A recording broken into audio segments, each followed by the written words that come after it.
ಬೇಡ ಏನಾನು ಕೆಟ್ಟಾಗೆಲ್ಲ ಮಾತಾಡ ನೀನು. ವಿಡಿಯೋ ಆನ್ ಮಾಡ್ಕೊಂಡಿದ್ದೀನಿ ಸರಿನಾ. ಇದೆಲ್ಲ ನಮ್ಮ ಅಮ್ಮನ ಬಟ್ಟೆ. ಇದಿಷ್ಟು ನಮ್ಮ ಅಮ್ಮಂದು. ನಮ್ಮ ಮನೆಯ ಬೀರು ಯಾವ ರೀತಿ ಇದೆ ಅಂದರೆ ತುಂಬ ಕ್ಲೀನಾಗಿದೆ. ಫುಲ್ ಆರ್ಗನೈಸ್ ಅಂದರೆ ಆರ್ಗನೈಸ್, ನೆಕ್ಸ್ಟ್ ಲೆವೆಲ್ ಆರ್ಗನೈಸ್. ನೋಡ್ಬೋದು ಇಷ್ಟು ಚೆನ್ನಾಗಿದೆ. ಇದನ್ನೆಲ್ಲ ನೀಟಾಗಿ ಇನ್ನೂ ಆರ್ಗನೈಸ್ ಮಾಡೋಣ ಅಂದ್ಬಿಟ್ಟು ಇವಾಗ ನಮ್ಮಮ್ಮ ಅವರು ಬೀರನ್ನ ಆ ಕಡೆ ರೂಮ್ಗೆ ಶಿಫ್ಟ್ ಮಾಡ್ತಾ ಇದ್ದಾರೆ. ಅಮ್ಮ ಹೇಗಿದೆಯಮ್ಮ ನಮ್ಮ ಮನೆ? ಇಷ್ಟು ಚೆನ್ನಾಗಿ ಇಟ್ಕೊಳ್ಳೋಕ್ಕೆ ನಮ್ಮ ಮನೆ ಕಾರಣ. ನಮ್ಮ ಅಮ್ಮ ಫುಲ್ ಆರ್ಗನೈಸ್ ಅಂದರೆ ಫುಲ್ ಆರ್ಗನೈಸು. ಚೂರು ಅಂತಂದ ಕಡಿ ಈ ಕಡೆಗಾಗಿಲ್ಲ, ಈ ಕಡೆದು ಆ ಕಡೆಗಾಗಿಲ್ಲ ನಮ್ಮಮ್ಮನಿಗೆ. ಫುಲ್ ಕ್ಲೀನಿಂಗ್ ಅಂದರೆ ಫುಲ್ ಕ್ಲೀನಿಂಗ್.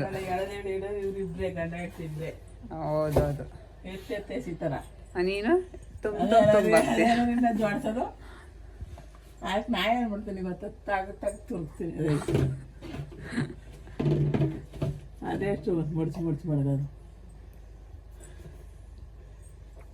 ಈ ಕಡೆ ತೆಗೆದತ್ತೆ ಐತೆ ಅಲ್ವಾ, ಅಲ್ಲಿ ಕೆಳಗಡೆ ಲಾಕ್ ಆಗಿರ್ಬೇಕು. ನಮ್ಮ ಅಮ್ಮನ ಬಟ್ಟೆಗಳಂತೂ ಫುಲ್ ಐರನ್ ಮಾಡ್ದಾಗ ಮಡಿಕೊಳ್ಳೋದು ನಮ್ಮಮ್ಮ ಅಲ್ವಮ್ಮ? ಇದನ್ನೆಲ್ಲ ನಿನ್ಗೆ ಯಾರು ಕಳ್ಸ್ಕೊಟ್ಟಿರೋದಮ್ಮ? ನಮ್ಮ ಅಜ್ಜಿನ.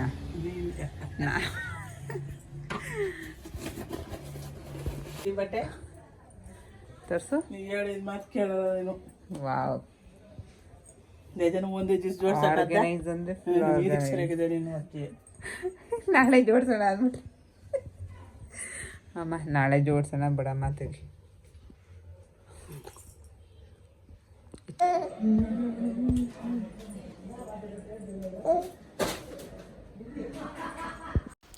ಇಲ್ಲಿ ಮಸಾಲೆಗೆ ಕೊತ್ತಂಬರಿ ಸೊಪ್ಪು, ಪುದೀನ ಸೊಪ್ಪು, ಒಂದೆರಡು ಹಸಿಮೆಣಸಿನಕಾಯಿ, ಒಂದು ಅರ್ಧ ಈರುಳ್ಳಿ, ಒಂದು ಅರ್ಧ ಟೊಮೆಟೊ, ಒಂದು ಸ್ವಲ್ಪ ಕಾಯಿ, ಸ್ವಲ್ಪ ಬೆಳ್ಳುಳ್ಳಿ ಮತ್ತು ಶುಂಠಿ ಇದಿಷ್ಟನ್ನು ಹಾಕಿ ಚೆನ್ನಾಗಿ ರುಬ್ಕೋತಾ ಇದ್ದೀನಿ.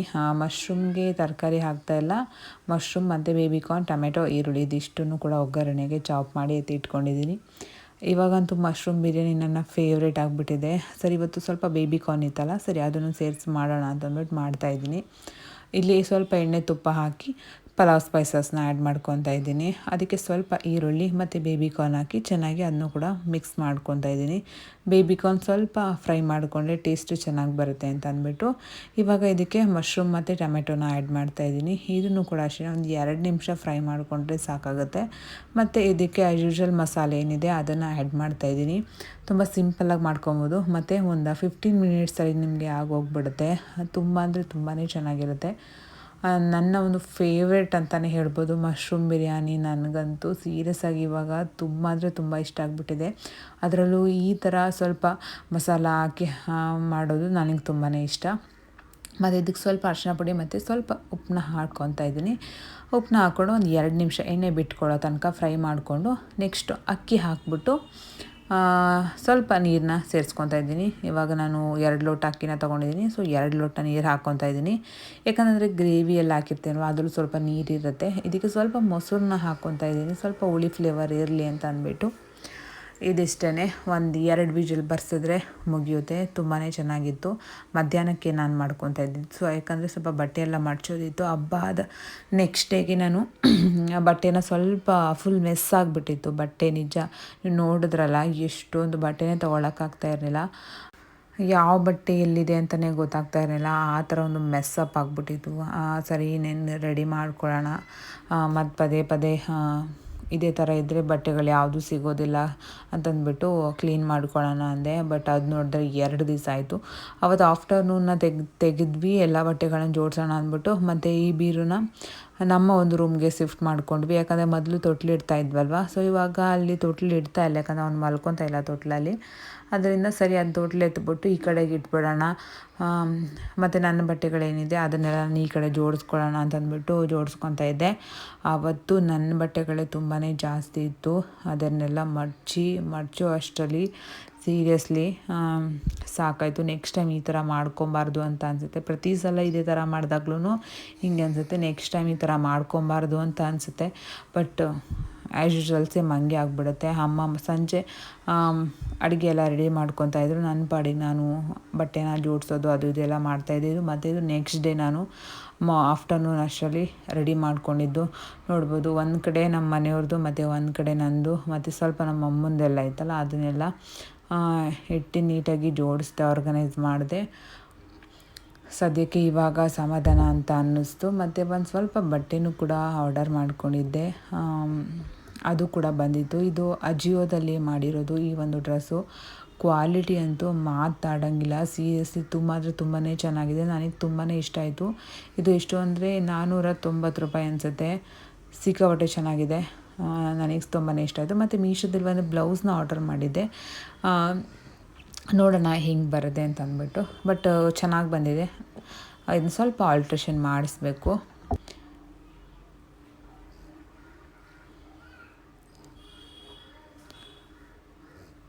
ಮತ್ತು ಈ ಒಂದು ಶಾರ್ಟ್ ಟಾಪ್ಸ್ನು ಕೂಡ ಆರ್ಡರ್ ಮಾಡ್ಕೊಂಡಿದ್ದೆ ಡೈಲಿ ಯೂಸ್ಗೆ ಅಂತ ಅಂದ್ಬಿಟ್ಟು. ಇದು ಕೂಡ ಚೆನ್ನಾಗಿ ಬಂದಿತ್ತು. ಇದು ಫ್ಲಿಪ್ಕಾರ್ಟಲ್ಲಿ ಆರ್ಡರ್ ಮಾಡ್ಕೊಂಡಿದ್ದು. ಇದು ನನಗೆ ತುಂಬಾ ಇಷ್ಟ ಆಯಿತು. ಅದರಲ್ಲೂ ಇವೆರಡು ಕುರ್ತಾಗಳಂತೂ ನನಗೆ ತುಂಬ ಅಂದರೆ ತುಂಬಾ ಇಷ್ಟ ಆಯಿತು. ಇವಾಗ ನಾನು ವೇರ್ ಮಾಡಿದ್ದೀನಲ್ವ, ಅದೇ ಸ್ವಲ್ಪ ಪಿಂಕ್ ಎಲ್ಲ ಇವಾಗ ಏನು ವೇರ್ ಮಾಡಿ ವಿಡಿಯೋ ಮಾಡ್ತಾಯಿದ್ದೀನಲ್ಲ, ಈ ಒಂದು ಬಟ್ಟೆನೂ ಅಷ್ಟೇ ಜಸ್ಟ್ 386 ರೂಪಾಯಿ ಏನೋ. ಕ್ವಾಲಿಟಿ ಅಂತೂ ಸೀರಿಯಸ್ ಆಗಿ ತುಂಬ ಅಂದರೆ ತುಂಬಾ ಚೆನ್ನಾಗಿದೆ. ನಾನು ಎಕ್ಸ್ಪೆಕ್ಟ್ ಮಾಡ್ಕೊಂಡಿರಲಿಲ್ಲ. ಸೀರಿಯಸ್ ಆಗಿ ಅಜಿಯೋದಲ್ಲಿ ಯಾವುದೇ ಡ್ರೆಸ್ ಆದ್ರೂ ಅಷ್ಟೇ ಕ್ವಾಲಿಟಿ ಅಂತೂ ಎಷ್ಟು ನಾವು ಪ್ರೈಸ್ ಕೊಡ್ತೀವಿ ಅಷ್ಟೇ ಚೆನ್ನಾಗಿ ನಮಗೆ ಕ್ವಾಲಿಟಿ ಸಿಗುತ್ತೆ. ನನಗಂತೂ ನೆಕ್ಸ್ಟ್ ಲೆವೆಲ್ ಅಂತಲೇ ಹೇಳ್ಬೋದು. ಈ ಬಟ್ಟೆ ಲಿಂಕ್ ಬೇಕಂತ ನೀವು ಕಾಮೆಂಟ್ ಮಾಡಿ. ಸೀರಿಯಸ್ ಆಗಿ ನೀವು ಒಂದು ಸಲ ಬೈ ಮಾಡಿ, ಆಮೇಲೆ ನಿಮಗೆ ಗೊತ್ತಾಗುತ್ತೆ ಬಟ್ಟೆ ಕ್ವಾಲಿಟಿ ಎಷ್ಟು ಚೆನ್ನಾಗಿದೆ ಅಂತ ಅಂದ್ಬಿಟ್ಟು. ನನಗಂತೂ ತುಂಬಾ ಇಷ್ಟ ಆಯಿತು. ಮತ್ತು ಇವಾಗ ಸ್ವಲ್ಪ ಫೇಸಲ್ಲಿರೋ ಮಾರ್ಕ್ಗಳೆಲ್ಲ ಕಡಿಮೆ ಆಗ್ತಾಯಿದೆ. ಇನ್ನೊಂದು ಸ್ವಲ್ಪ ಇದೆ, ಅದಷ್ಟು ಹೋಗ್ಬಿಟ್ರೆ ಸಾಕು. ಮತ್ತು ಇಲ್ಲಿ ನಾನು ಪಿಜ್ಜಾನ ಮಾಡೋಣ ಅಂದ್ಬಿಟ್ಟು ರೆಡಿನ ಮಾಡ್ಕೊತಾ ಇದ್ದೀನಿ. ತುಂಬಾ ಈಸಿಯಾಗಿ ಮತ್ತು ಕ್ವಿಕ್ಕಾಗಿ ತುಂಬ ಟೇಸ್ಟಿಯಾಗಿ ಬಂದಿದ್ದು. ಸೀರಿಯಸ್ಲಿ ನನಗೆ ಸಿಕ್ಕಾಪಟ್ಟೆ ಇಷ್ಟ ಆಯಿತು. ಇಲ್ಲಿ ಫಸ್ಟು ಚಪಾತಿನ 2 ಚಪಾತಿನ ಮಾಡ್ಕೊತಾ ಇದ್ದೀನಿ. ಮತ್ತು ಕ್ಯಾಪ್ಸಿಕಮ್ ಮತ್ತು ಆನಿಯನ್ ಇದಿಷ್ಟೂ ಒಂದು ಸ್ವಲ್ಪ ಫ್ರೈನ ಮಾಡ್ಕೊತಾ ಇದ್ದೀನಿ. ಯಾಕೆ ಅಂತಂದರೆ ನಾವು ಚಪಾತಿ ಥರ ಮಾಡಿ ತವಾದ ಮೇಲೆ ಬೇಯಿಸೋದ್ರಿಂದ ತರಕಾರಿ ಏನೇ ಇದ್ರೂ ಬೇಯೋದಿಲ್ಲ. ಆದ್ದರಿಂದ ನಾವೇನು ಮಾಡಬೇಕು, ಫಸ್ಟೇ ಸ್ವಲ್ಪ ಫ್ರೈ ಮಾಡಿಕೊಂಡ್ರೆ ಬೇಯಿಸ್ಕೊಂಬಿಟ್ಟು ಇದು ಚಪಾತಿಗೆ ಹಾಕಿಬಿಟ್ಟು ಜಸ್ಟ್ ಮೇಲೆ ಚೀಸ್ ಹಾಕಿದ್ರೆ ಚೀಸ್ ಮೆಲ್ಟ್ ಆಗೋ ತನಕ ನಾವು ತವಾದ ಮೇಲೆ ಇಡಬೇಕು ಚಪಾತಿನ. ಅಷ್ಟರಲ್ಲಿ ಕೆಳಗಡೆನೂ ಕೂಡ ಚಪಾತಿ ಕೆಳಗಡೆನೂ ಕೂಡ ನೀಟಾಗಿ ಈಕ್ವಲಾಗಿ ಬೆಂದಿರುತ್ತೆ. ಯಾವುದೇ ಥರ ಸೀದೋಗೋದು ಆ ಥರದ್ದೇನೂ ಪ್ರಾಬ್ಲಮ್ ಆಗೋದಿಲ್ಲ. ನಾನು ಎಕ್ಸ್ಪೆಕ್ಟ್ ಮಾಡಿರಲಿಲ್ಲ ಇಷ್ಟು ಚೆನ್ನಾಗಿ ಬರುತ್ತೆ ಅಂತ ಅಂದ್ಬಿಟ್ಟು. ಸೀರಿಯಸ್ಲಿ ಡೆಫಿನೆಟ್ಲಿ ನೀವು ಒಂದು ಸಲ ಟ್ರೈ ಮಾಡಿಬಿಟ್ಟು ಆಮೇಲೆ ಕಾಮೆಂಟ್ ಮಾಡಿ ಹೇಳಿ ನನಗೆ. ಕಾರ್ನು ಕೂಡ ಅಷ್ಟೇ, ಕಾರ್ನು ಬೇಯಿಸ್ಕೊತಾ ಇದ್ದೀನಿ. ಮತ್ತು ಟೊಮೆಟೊನ ಹಾಕ್ತಾಯಿದ್ದೀನಲ್ಲ, ಟೊಮೆಟೊನೂ ಕೂಡ ಬೇಯಿಸ್ಕೊತಾ ಇದ್ದೀನಿ. ಇದಿಷ್ಟೂ ಮೊದಲನೇ ಫ್ರೈ ಮಾಡಿ ಎತ್ತಿ ಇಟ್ಕೊಬೇಕು. ಫಸ್ಟ್ ಏನಂದರೆ ಎಲ್ಲನೂ ಒಟ್ಟಿಗೆ ಕೂಡ ಹಾಕ್ಕೊಂಡು ಮಿಕ್ಸ್ ಮಾಡ್ಕೊಬೋದು. ಇಲ್ಲ ಅಂತಂದರೆ ಸಪ್ರೇಟಾಗಿ ಕೂಡ ಮಾಡ್ಕೊಬೋದು. ಇಲ್ಲಿ ನಾನು ಸಪ್ರೇಟಾಗಿ ಮಾಡ್ಕೊಂಡಿದ್ದೀನಿ. ಫಸ್ಟು ಕ್ಯಾಪ್ಸಿಕಮ್ನ ಫ್ರೈ ಮಾಡ್ಕೊತಾ ಇದ್ದೀನಿ. ಯಾಕಂದರೆ ಕ್ಯಾಪ್ಸಿಕಮ್ ಸ್ವಲ್ಪ ಈರುಳ್ಳಿಗಿಂತ ಒಂದು ಸ್ವಲ್ಪ ಟೈಮ್ ತೊಗೊಳುತ್ತೆ. ಸೊ ಅದರಿಂದ ಆದಮೇಲೆ ಅದಕ್ಕೇ ನಾನು ಆನಿಯನ್ನು ಹಾಕ್ಬಿಟ್ಟು ಫ್ರೈ ಮಾಡ್ಕೊಂಡಿದ್ದೀನಿ. ಇದಿಷ್ಟನ್ನು ಚೆನ್ನಾಗಿ ಫ್ರೈ ಮಾಡಿಕೊಂಡು ಚಪಾತಿನ ನಾನು ಇಲ್ಲಿ ಒಂದು ಕಡೆ ಬೇಯಿಸ್ಕೊಂಡಿದ್ದೀನಿ, ಒಂದು ಕಡೆ ಒಂಚೂರು ಬೇಯಿಸ್ಕೊಂಡಿದ್ದೀನಿ ಅಷ್ಟೇ, ಜಾಸ್ತಿ ಬೇಯಿಸ್ಕೊಂಡಿಲ್ಲ. ಯಾಕಂದರೆ ನಾವಿವಾಗ ನಾನ್ ಸ್ಟಿಕ್ ಮೇಲೆ ತವಾದ ಮೇಲೆ ಹಾಕಿ ಅಥವಾ ನಾನ್ ಸ್ಟಿಕ್ ಫ್ರೈ ಪ್ಯಾನ್ ಯಾವುದಿದೆ ಅದ್ರ ಮೇಲೆ ಹಾಕಿ ಬೇಯಿಸೋದ್ರಿಂದ ಮತ್ತೆ ಒಂದು ಸಲ ಬೇಯಿಸ್ಬಿಟ್ಟು ಮತ್ತು ಇದಕ್ಕೆ ಹಾಕಿದ್ರೆ ಇನ್ನೂ ಸ್ವಲ್ಪ ಜಾಸ್ತಿ ಕ್ರಿಸ್ಪಿ ಆಗಿಬಿಡುತ್ತೆ. ಆವಾಗ ತಿನ್ನೋಕ್ಕೆ ಚೆನ್ನಾಗಿರೋದಿಲ್ಲ. ಅದರಿಂದ ಒಂದು ಚೂರು ಎರಡು ಕಡೆ ನಾವು ಬೇಯಿಸ್ಕೊಬೇಕು. ತುಂಬ ಹೆವಿ ಅಂದರೆ ದಪ್ಪನೂ ಮಾಡ್ಕೊಬಾರ್ದು. ಇವಾಗ ಚಪಾತಿ ಮಾಡ್ಕೋತೀವಲ್ವ, ಚಪಾತಿಗಿಂತ ಒಂಚೂರು ದಪ್ಪ ಮಾಡ್ಕೊಬೇಕು ಅಷ್ಟೇ. ಇಲ್ಲಿ ನಾನು ಪಿಜ್ಜಾ ಸಾಸ್ನ ಆಲ್ರೆಡಿ ನಾನು ತರಿಸಿದ್ದೆ, ಆವಾಗಲೇ ತರಿಸ್ಕೊಂಡಿದ್ನಲ್ಲ ಅದನ್ನೇ ಹಾಕ್ತಾಯಿದ್ದೀನಿ. ಸೀರಿಯಸ್ ಆಗಿ ಪಿಜ್ಜಾ ಸಾಸು ಕೂಡ ತುಂಬಾ ಟೇಸ್ಟ್ ಅಂತಲೇ ಹೇಳ್ಬೋದು. ಇವಾಗ ನಮಗೆ ಯಾವ ಥರ ಬೇಕು ಆ ಥರ ನಾವು ಎಲ್ಲ ವೆಜ್ಜಸ್ನ ಎಲ್ಲ ಕಡೆ ಸ್ಪ್ರೆಡ್ನ ಮಾಡ್ಕೊಬೇಕು.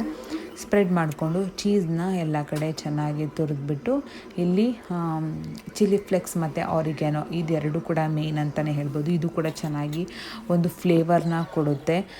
ಇದೆರಡು ಇಷ್ಟ ಇಲ್ಲ ಅಂತಂದರೆ ನೀವು ಸ್ಕಿಪ್ನ ಮಾಡ್ಬೋದು. ಸೀರಿಯಸ್ ಆಗಿ ನಾನು ಅಂದ್ಕೊಂಡಿರಲಿಲ್ಲ ಎಷ್ಟು ಚೆನ್ನಾಗಿ ಬಂದಿದೆ ಅಂತ ಅಂದ್ಬಿಟ್ಟು. ಆಚೆ ಕಡೆ ನಾನು ತರಿಸ್ಕೊಂಡು ತಿನ್ನೋದಕ್ಕಿಂತ ನನಗೆ ತುಂಬಾ ಇಷ್ಟ ಆಯಿತು ಅಂತಲೇ ಹೇಳ್ಬೋದು. ಇನ್ನೂ ಸ್ವಲ್ಪ ಜಾಸ್ತಿ ವೆಜ್ಜಸ್ನ ಹಾಕ್ಕೊಬೋದು. ಚೀಸ್ನ ಜಾಸ್ತಿ ಬೇಕಂದರೆ ನೀವು ಚೀಸ್ನು ಕೂಡ ಹಾಕ್ಕೊಬೋದು. ಒಂದೇ ಒಂಚೂರು ಎಣ್ಣೆನ ಹಾಕ್ಬಿಟ್ಟು ಕೆಳಗಡೆ ಎಲ್ಲ ಕಡೆ ಸ್ಪ್ರೆಡ್ ಮಾಡಿಬಿಟ್ಟು ಮಿನಿಮಮ್ ಅನ್ನು ನೋಡ್ಕೊಬೋದು. ಒಂದು ಪ್ಲೇಟ್ನ ನಾನು ಹಾಕಿದ್ದೀನಿ, ಅದು ಏನು ಚೀಸ್ ಏನಿದೆ ಅದು ಮೆಲ್ಟ್ ಆಗೋವರೆಗೆ ಇದ್ದರೆ ಸಾಕಾಗುತ್ತೆ. ಎಷ್ಟು ಈಕ್ವಲಾಗಿ ಬೆಂದಿತ್ತು ಅಂದರೆ ಒಂದು ಸ್ವಲ್ಪ ಕೆಳಗಡೆ ಸೀದೆ ಹೋಗಿರಲಿಲ್ಲ, ಪರ್ಫೆಕ್ಟಾಗಿತ್ತು. ಇವಾಗ ಚಪಾತಿ ಯಾವ ಥರ ಬೆಂದಿರುತ್ತೆ ಆ ಥರನೇ ಬೆಂದಿತ್ತು. ನೋಡೋಕ್ಕೆ ಎಷ್ಟು ಚೆನ್ನಾಗಿದೆ, ತಿನ್ನೋಕ್ಕೂ ಕೂಡ ಅಷ್ಟೇ ಚೆನ್ನಾಗಿತ್ತು. ಮತ್ತು ಟೇಸ್ಟ್ ವೈಸ್ ಕೂಡ ಅಷ್ಟೇ ನೆಕ್ಸ್ಟ್ ಲೆವೆಲ್ ಅಂತಲೇ ಹೇಳ್ಬೋದು. ಒಂದು ಸತಿ ನೀವು ಟ್ರೈ ಮಾಡಿ. ಯಾವುದೇ ಅವನ್ ಬೇಕಾಗಿಲ್ಲ, ಉಪ್ಪು ಮೇಲಿಟ್ಟು ಅದ್ರ ಮೇಲೆ ಇನ್ನೊಂದು ಪ್ಲೇಟ್ ಇಟ್ಟು ಅದನ್ನ ಬೇಯಿಸೋ ಅವಶ್ಯಕತೆ ಇಲ್ಲ. ಜಸ್ಟ್ ನಾನ್ ಸ್ಟಿಕ್ ತವಾದ ಮೇಲೆ ಅಥವಾ ನೀವು ಯಾವುದು ಚಪಾತಿ ಮಾಡ್ತಿರಲ್ವ ಅದರ ಒಂದು ಇದ್ರ ಮೇಲೆ ಇಕ್ಬಿಟ್ಟು ಮೀಡಿಯಮ್ ಫ್ಲೇಮಲ್ಲಿ ಇಕ್ಬಿಟ್ಟು ಬೇಯಿಸಿದ್ರೆ ಸಾಕಾಗುತ್ತೆ. ಜಸ್ಟ್ ನಿಮಗೆ 10 ಮಿನಿಟ್ಸ್ ಸಾಕಾಗುತ್ತೆ ಅನಿಸುತ್ತೆ. ಅದೇ ಒಂದು 1/4 ಗಂಟೆ ಸಾಕಾಗುತ್ತೆ ಅನಿಸುತ್ತೆ. ಸೀರಿಯಸ್ ಆಗಿ ನೋಡ್ಬೋದು. ನೋಡೋಕ್ಕೆ ಎಷ್ಟು ಸಖತ್ತಾಗಿ ಕಾಣಿಸ್ತದೆ, ಕಲರ್ಫುಲ್ಲಾಗಿ ಅಲ್ವಾ. ತಿನ್ನೋಕ್ಕೂ ಕೂಡ ಅಷ್ಟೇ ಚೆನ್ನಾಗಿತ್ತು. ನನಗಂತೂ ನೆಕ್ಸ್ಟ್ ಲೆವೆಲ್ ಅಂತಲೇ ಹೇಳ್ಬೋದು. ನಾನು ಅಮ್ಮ ಇಬ್ಬರು ಒಂದೊಂದು ಮಾಡಿಕೊಂಡು ತಿಂದ್ವಿ. ಅದಾದ ನಂತರ ನಮ್ಮ ಹಸ್ಬೆಂಡ್ ಸ್ವಲ್ಪ ಲೇಟಾಗಿ ಬರೋದಲ್ವ, ಅವ್ರಿಗೂ ಕೂಡ ಮಾಡಿ ಕೊಟ್ಟಿದ್ದೆ. ಪಿಜ್ಜಾ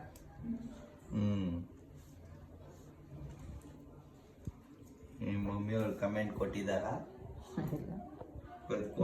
ಬಿಸಿ ಇದೆ.